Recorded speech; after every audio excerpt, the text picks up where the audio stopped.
Работа над увеличением продаж вашего сайта начинается с понимания двух базовых понятий – воронка продаж и конверсия.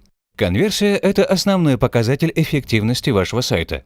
Коэффициент конверсии показывает, какой процент посетителей сайта становятся вашими реальными клиентами или выполняют любое другое нужное вам действие, скачивают, регистрируются, смотрят определенную страницу и так далее. Воронка продаж отражает, сколько людей уходит на каждом этапе, не совершив желаемого действия. Сколько человек зашло на сайт, сколько дошло до корзины, сколько заполнило форму, сколько реально оплатило.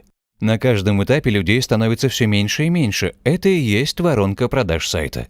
Знать, мерить и следить за этими параметрами очень важно. Это ключевые параметры эффективности вашего сайта. По мере просмотра курса мы будем рассматривать различные методы и техники увеличения конверсии сайта. А по изменениям этого показателя вы будете следить за собственными успехами. Ваша задача – довести его коэффициент конверсии до возможного максимума, используя материалы этого курса.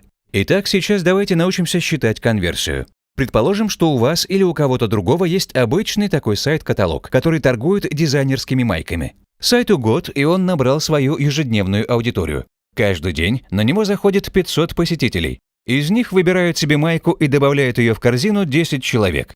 Реально оплачивает заказ всего 3 человека. Все остальные просто смотрят и уходят. Цифры 500, 10, 3 есть воронка продаж. При таком раскладе конверсия магазина всего 0,8%, меньше 1%. Типичная ситуация для Рунета. Разумеется, такая конверсия вас не устраивает, и вы хотите продавать больше. Первое, что приходит в голову – выделить бюджет и направить на сайт как можно больше людей. Сделав сайт, вы начинаете тратить деньги на SEO и контекстную рекламу. Вы отправляете кучу трафика и, разумеется, получаете больше заказов. Конечно, теория больших денег, чисел, работает. Но есть другой вариант, более правильный, более эффективный. Мы методично увеличиваем конверсию сайта, что при той же посещаемости, а самое главное, при том же бюджете, приводит к увеличению продаж. Вернемся к нашему примеру и представим, что конверсия нашего магазина с майками составляет 2%. Это значило бы, что в день мы продавали бы 10 маек вместо 1-3. Теперь спроецируйте эту ситуацию на свой сайт и посчитайте недополученную прибыль и выброшенные деньги на рекламу. Привлекать новых посетителей на сайт с низким коэффициентом конверсии все равно, что стараться наполнить дырявое ведро водой, вместо того, чтобы заделать течь. Сначала вам нужно создать все условия для максимизации конверсии, затем внедрить эффективную систему продаж, а уже после перейти к увеличению посетителей. Невозможно по-другому создать по-настоящему продающий сайт, который бы продавал 24 часа в сутки, 7 дней в неделю. Стоит отметить, что сейчас абсолютное большинство делает все совершенно противоположным образом. Они делают сайт, тратят деньги на продвижение и рекламу. А уже потом, видя, что результаты плачевны, они понимают, что дело в другом, и идут к специалистам по юзабилити, чтобы те увеличили им конверсию.